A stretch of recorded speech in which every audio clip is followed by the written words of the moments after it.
Trippie Redd replied with, "Thank you for letting me know you have been removed from the album. Good luck." And Kai is in fact not on the album if you check the producer credits. Kai replied with, "Thank God your label paid me in advance." Trippie Redd said, "Show proof that they paid you." And I guess that didn't happen. But here's the plot twist.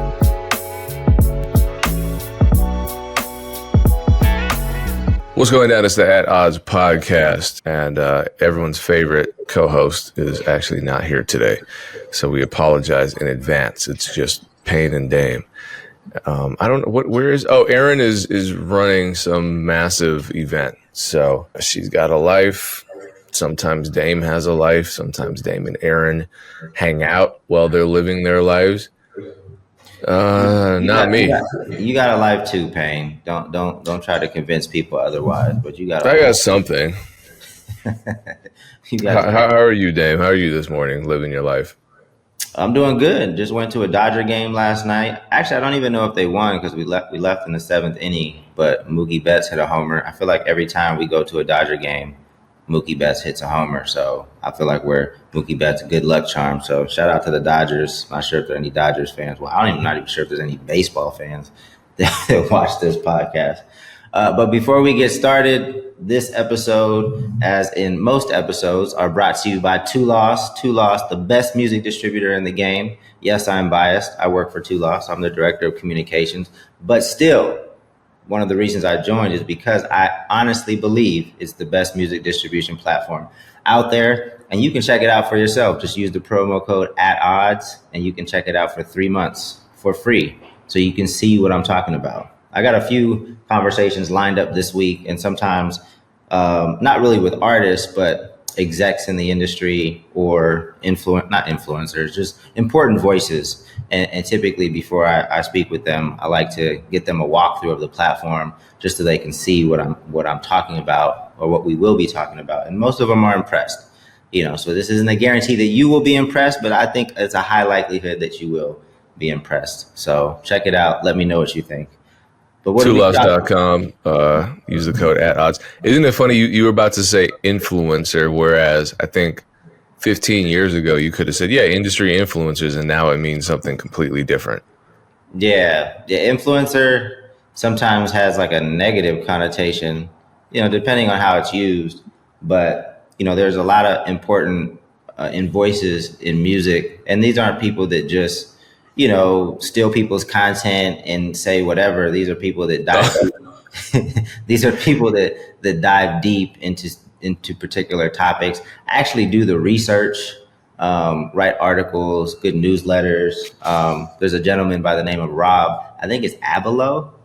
I followed him on Twitter and recently got a chance to talk with him. He's one of those people that dives deep into these topics and really understands the space. So I would sign up for his newsletter if people, I think it's Rob Abelo @ROBABELOW. Yeah, so you have a negative view of that term, influencer. In certain spaces, like because anytime a term gets overused, like the definition kind of gets warped, right? I guess an extreme example of this would be woke, and that's probably the example that gets on my nerves the most. Well, that got hijacked and extremely distorted, where that is definitely a negative thing now. It used to be a very positive thing. Now just for like a century.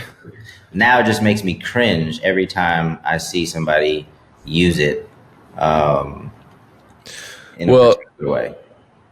I guess independent is one of, if we're bringing it back to music business nomenclature, that's one of those terms that I think is on par with influencer, just because everyone's independent. It's like, are you independent or are you unsigned? And because you're independent, Tech9 is independent, but there's no way you and him are in the same category. So yeah. Anyway, let's jump into some topics, Payne. What do you got? Cue up the first one for us. Well, we got a couple comments that I want to address. The first comment was someone wanted to ask what your skin care routine was, Dame. Specifically you, not Aaron. What do I have like I use like a vitamin C and like a turmeric oil. What I realize, this is for the fellas and I guess for the women as well. You should start your skincare routine. Like the fellas should start a skincare routine like in their 20s. Like when you have youthful and vibrant looking skin. Like I started paying attention way too late. Like I feel like my skin would look better if I would have started earlier. Obviously, this podcast is music and not skincare They suggestions. asked. That was a comment. I'm not making that up. But yeah, now I use like a vitamin C and a turmeric oil. I think that's what it is. But do something in addition to what you normally do, especially for the fellas. Start in your late 20s, early 30s. I'm in my 40s now, and I just feel like I started paying attention to that stuff too late. Self care is important. I feel like being mixed helps. Also, there's another comment that we got a couple times that had to do with the conversation on the last episode. And just to summarize, we were talking about the music business layoffs that are happening at the labels. So nearly 1,000 layoffs so far. I think 800 for Atlantic Records is what I read, which is I'd say that's significant. But what I read in the comment section was the sentiment that the music business in general, but specifically major labels and their artists, are failing and losing so much money that they have no choice to start laying staff off in mass. And I don't know, is that true? I start looking at sales data. I started kind of doing cursory research on historical record label layoffs, and they've occurred. And obviously there was one back in 2008, and that corresponded to the Great Recession of 2008. But would you say that that's the reason the layoffs are happening, that record labels are losing money at an all-time high? So I haven't done a deep dive into the financials, but from what I'm hearing, they're making not more money than ever, but it's definitely revenue has definitely been increasing, because of streaming. What I think is happening is a lot of that money is just coming from catalog and stuff that doesn't need to be worked 24/7. You don't have to put the same energy and effort into that as you would in terms of breaking a new artist. So I think because because it's harder to break new music and they're making so much money off the old music. I think that's why they're able to just let people go. And I think it's kind of a lazy move. This again is my assumption, and I'm sure if I jumped into the data, I can either confirm or deny what the suggestion that I'm making. But I think that's what's happening. Maybe I will take a look at some of the data. We would need to know like on the expense side as well, not just like the revenue, because as people can see, the revenue is increasing pretty substantially from a low in 2014. And I think if this only goes to 2019, I think if you were to put 2020, 2021, 2022, I think you would see it continuing to increase. So a lot of times when you have a public company or when you have just greedy investors, they're trying to squeeze every bit of profit out of a company. And if you feel like, you can fire some people to be more efficient, people are going to be gone. It's just people are just numbers to them. You're on mute, Payne. I think what's particularly interesting too is that, I mean, the black area is, or dark gray, whatever this color is streaming revenue. Yeah. And you're seeing streaming revenue overtake everything else. This deep blue was physical. Yeah. And physical's obviously been overtaken. Sync has really just kind of never disappeared. Well, actually, it looks like Sync was relatively new as a contender, as a part of the record label's model starting in 2010. And then digital downloads had their heyday around 2012, and then after that, it has shrunk again. So I think it's an interesting look at how the labels are balancing revenue. But what that chart to me does not indicate is that labels are taking massive losses. They're certainly not hemorrhaging money. And it also shows you the massive amount of money they're making. I mean, we're talking about billions and billions and tens of billions of dollars. And even though there was a downward trend from 2001 to current, which is to say they made more money back then. Well, they had more staff back then. I think they were doing more back then, honestly. I think you're right, Dame, that the streaming era, and it's not just about labels. I think the streaming era has made a lot of folks lazy just because it seems like such an impersonal and passive method of releasing music. This is just my hot take on this, but how easy is it to just upload a WAV file to your distributor a month ahead, and then that month comes around and like, okay, it's out. Let me make a social media post or two. Damn, no one's messing with my song. Yeah. See, that's why the music business is fucked up. That's why no one in the city messes with me. That's why even my own family doesn't support me, blah, blah, blah. It's like, yeah, but you're not really invested in a product the way that I think maybe we were 20 years ago when we had to get physical copies of a CD, when we had to, or we felt we had to schedule a release party. There was just a lot of investment going into a rollout back then, even if it was a shitty rollout, because there were shitty rollouts where, you know, you just buy 200 CDs from the manufacturer, have a release party that you promoted terribly, 10 people show up, they're all family members, they all buy your CD, you got 190 CDs left. But you still put more energy and intention into that event than you would if you just had uploaded it to Spotify. Again, I've seen artists just upload something to Spotify with no expectations and no real rollout strategy, and the song goes crazy and makes them a bunch of money. So yeah, it's just a very different landscape. Yeah, I mean that's definitely probably that's probably part of it as well, right? Because like, you know, whereas before you're not only planning a release party, but maybe if you're talking about the blog era, you're working with blogs to potentially like skin their homepage.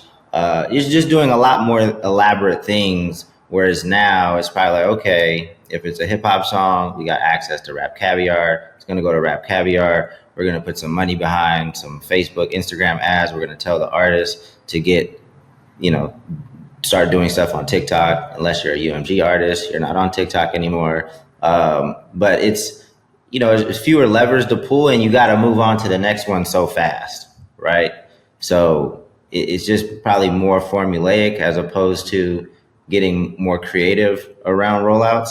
And, you know, it's unfortunate, but maybe a lot of those people have been laid off as well, because it's like, well, we just don't have the time for all this extra stuff that you want to do. We have the levers that we pull. We go to Rap Caviar, other editorial playlists. We go to Apple, see what we can do with them, and then, you know, run some ads. And then that's all we have time for, because we got 50 other records that we have to, you know, push the same buttons for.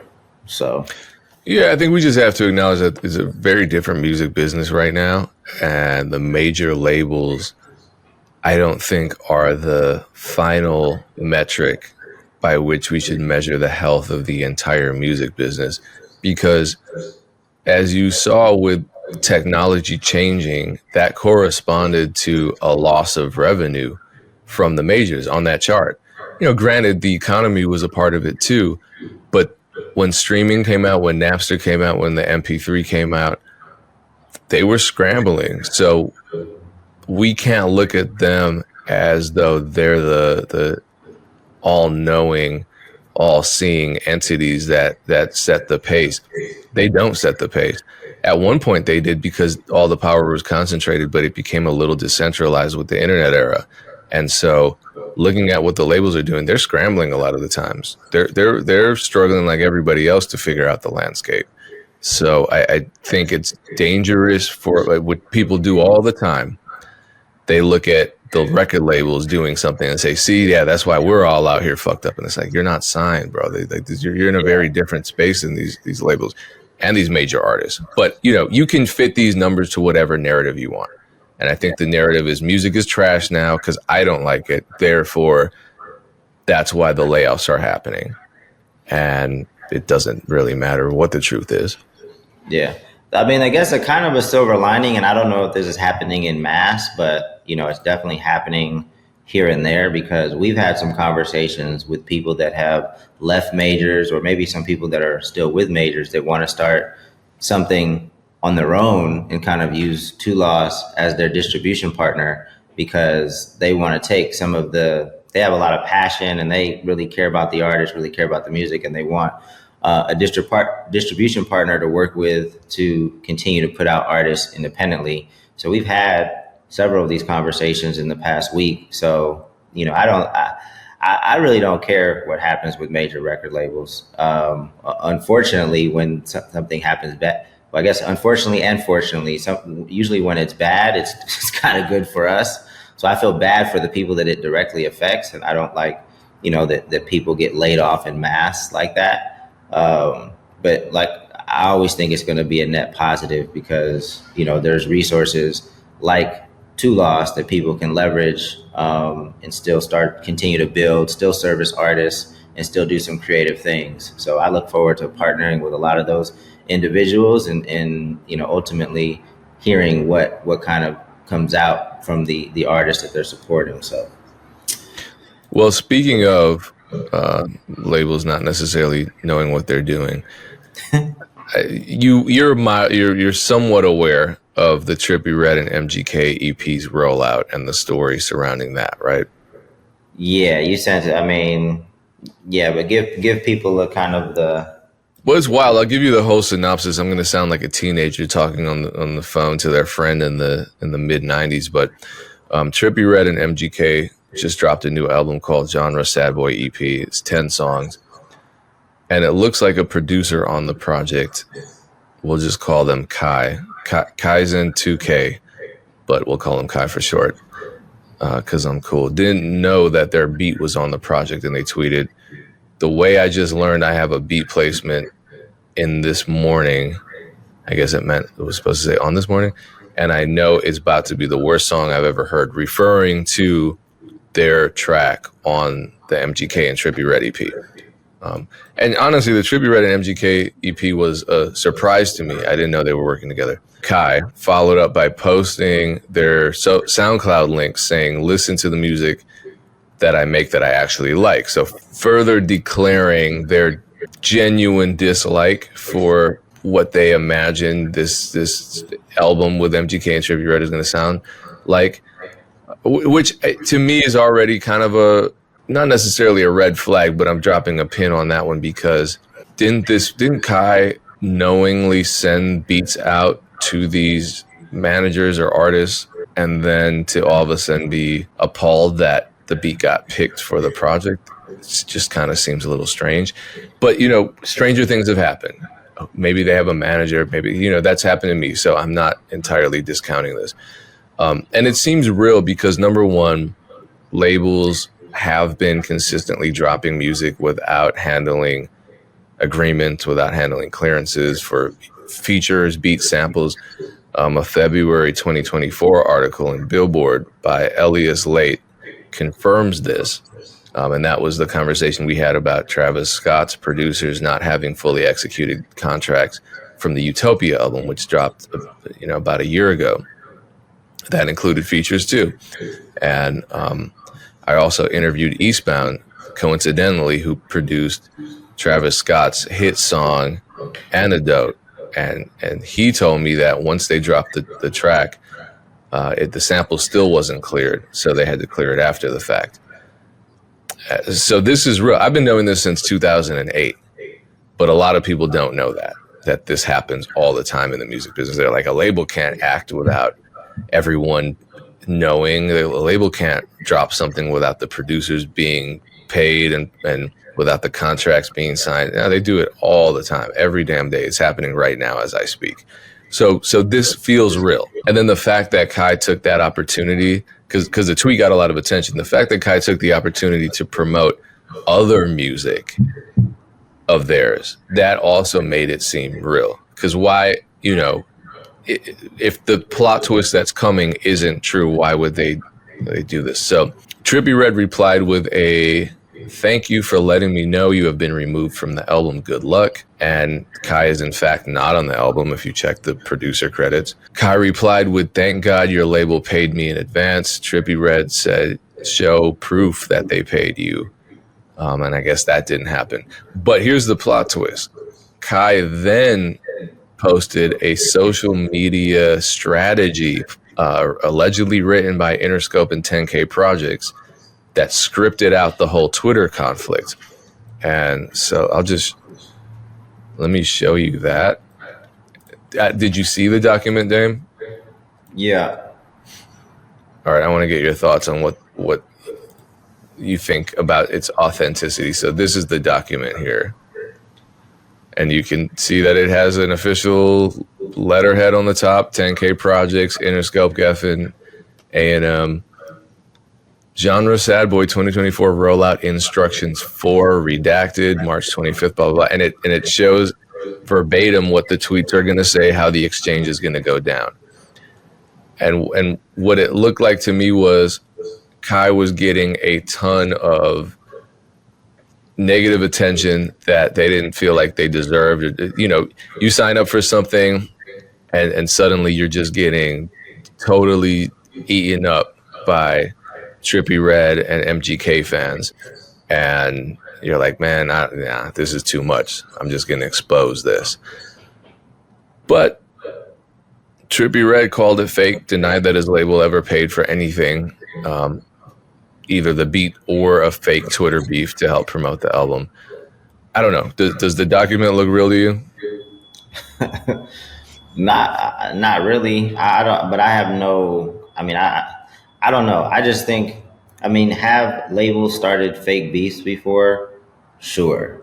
But maybe the play now is like not the initial controversy, but the controversy over the fake controversy makes it even big. Like, I just think this is all corny, and if that's what we're resorting to get attention on the, does it bring attention to the does it make any? I know that it creates more awareness. Yeah.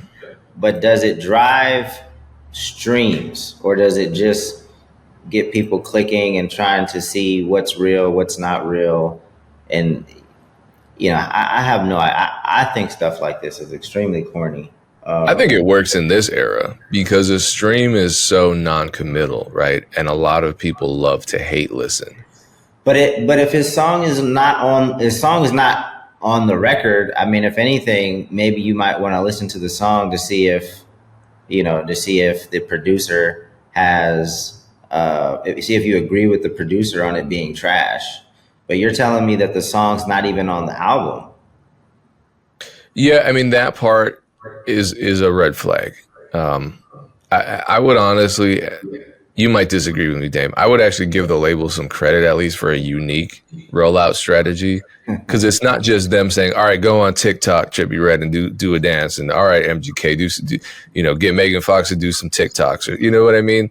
This is at least, it's terrible, it's awful. You're deceiving people, you're creating negative energy, but it is a little more imaginative than the average modern day rollout, right? We can at least agree on that. The bar is low, I guess. The bar is extremely low. Fair. So, yeah, I don't know. I mean, I haven't really. I mean, is Trippie Redd still kind of like? I mean, I know his buzz has died down quite a bit, and he may still have a shitload of fans. I have no idea. I have no idea what's going on in the Trippie Redd world. I don't either. But MGK is up, so. Yeah, I don't. Go figure. It that's why it was surprising to me that they. But I didn't even know that they were friends. So you brought up another. I feel like they're from the same state, right? Or maybe they're both from Cleveland. Maybe I don't. Yeah, I mean Trippie Redd still streams well. Yeah. No, So I don't. try I to. don't think Trippie Redd has lost fans or anything like that. I think he's still a force. But the fact that he got that Kai, I'm not going to assume their gender. The fact that Kai got removed from the album, maybe Kai was never on the album. There are all kinds of possibilities here, but let's assume that everything that was being said is correct. Kai was on the album. Kai is no longer on the album. So why would, you're absolutely right, Dame. Why would they take Kai's track off the album if it's generating all of this controversy and attention? Yeah. Especially if what Trippie Redd said wasn't true and they actually did pay Kai for the beat via an advance, why would they remove it from the album?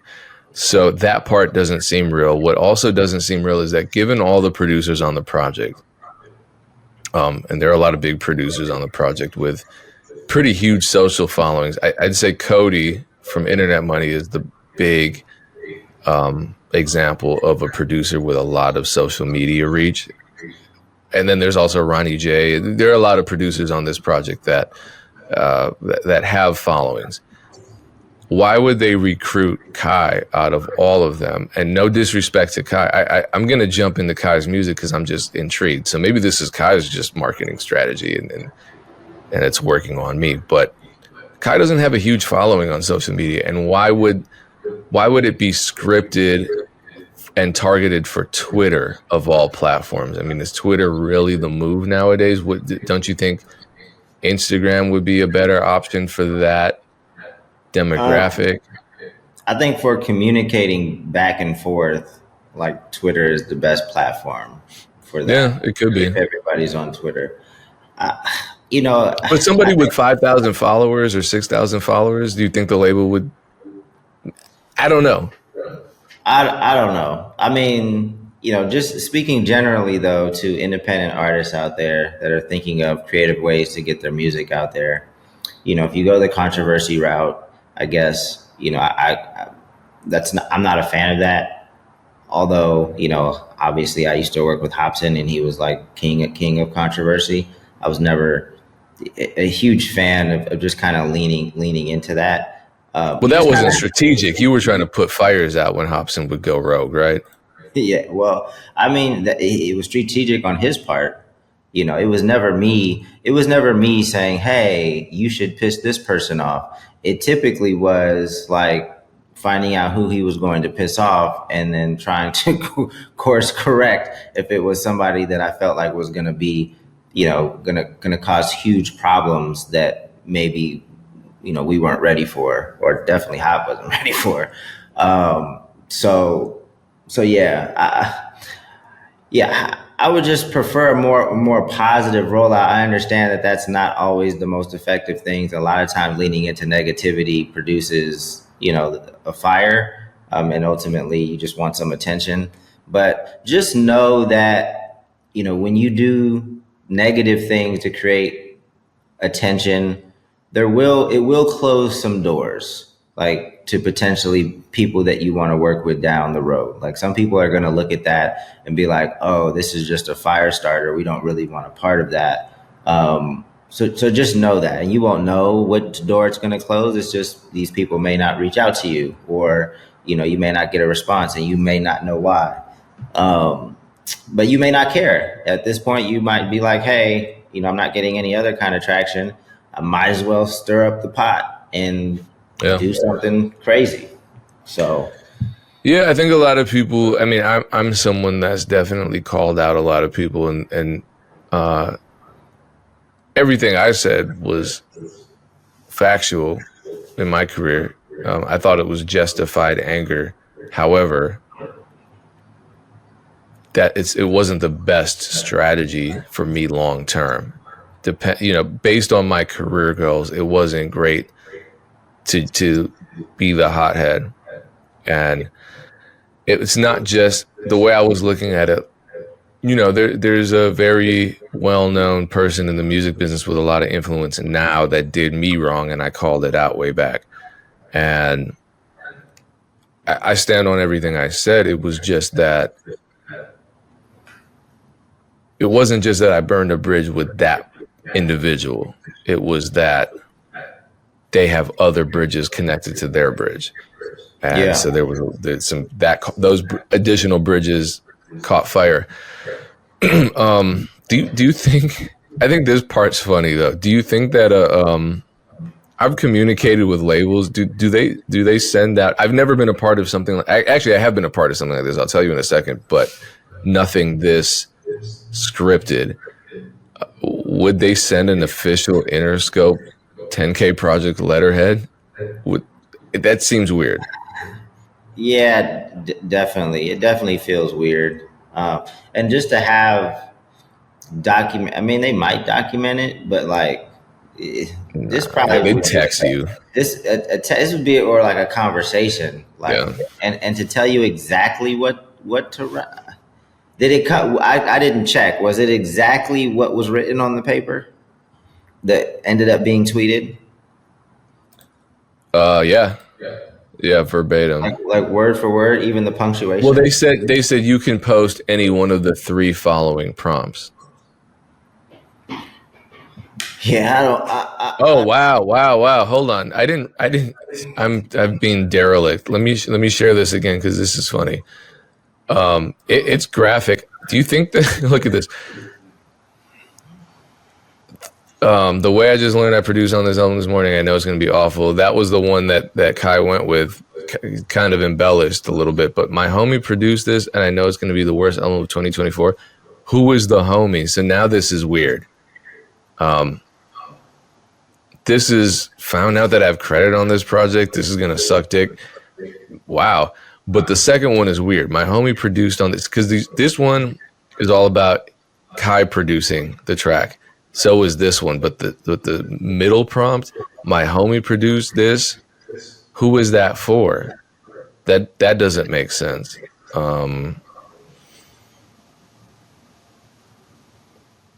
Yeah, I don't know. Who knows? This is one of those conspiracies that we're probably not going to get an answer to, especially since Kai is not posting any additional proof of payment or collusion with the label. And, it could be that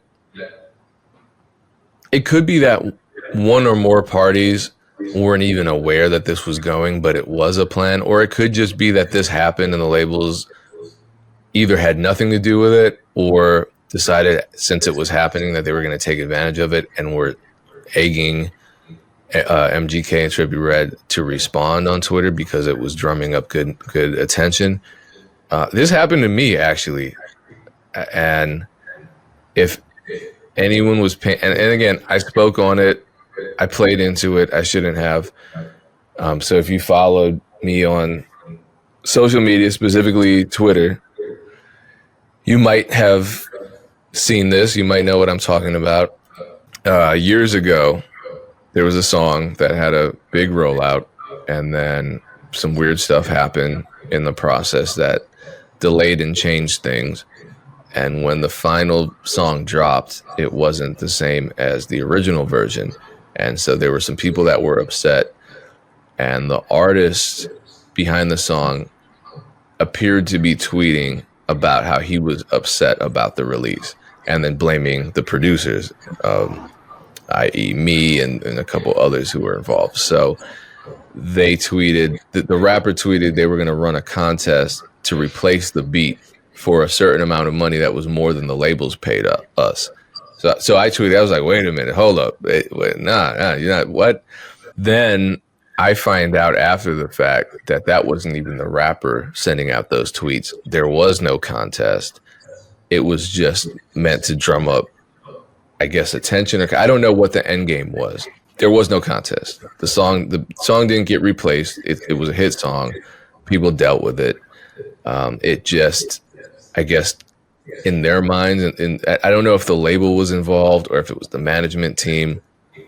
I don't know because I wasn't in on it. I just know that I was involved, but I wasn't privy to what was really happening. I thought it was actually real because I saw the tweet. I thought it was actually real. And someone involved in the project was texting me like, yo, chill, that it's don't worry, it's not happening. It's just some bullshit. They're just trying to drum up controversy. I was like, man, Look, if the ends justified the means, I'm not too upset about it. But tell me, so I could see this happening, and I could see it happening in a unscripted, disorganized, chaotic way. It's hard for me to put myself in this situation with a very scripted and organized rollout strategy for fake Twitter beef, mostly just because I know how the labels are. They're not this organized. They don't document stuff. It's not, Yeah. but Yeah. whatever. Well, time I will mean, tell. yeah. I think it's unfortunate that we resort to these things, but I understand why it works, and I understand why people do this because there's not really a, you might depending on what you do, you definitely can burn some bridges, but like there's not enough consequences for doing dumb shit on the internet. And I think that's what encourages a lot of people to do dumb shit because not only can you get an initial wave of attention from the dumb shit that you do, if there is enough of a backlash and you are forced to, or had a plan from the jump to then issue an apology, like then you get another wave of attention and be like, oh man, he's a man, he really manned up and apologized. That's big of him. Like, well, if he was really that much of a man and like a mature person, he wouldn't have done the dumb shit in the first place. So why are we giving him two waves of attention for doing dumb shit and then apologizing for the dumb shit? It's like that's why a lot of people do this stuff on purpose because they have it's the possibility of multiple waves of attention, and at the end, you're gonna get forgiven or come out looking more favorable unless it's something completely egregious. No, the attention economy is wild, and the music business is definitely a part of that ecosystem. Speaking of that, you wanted to talk about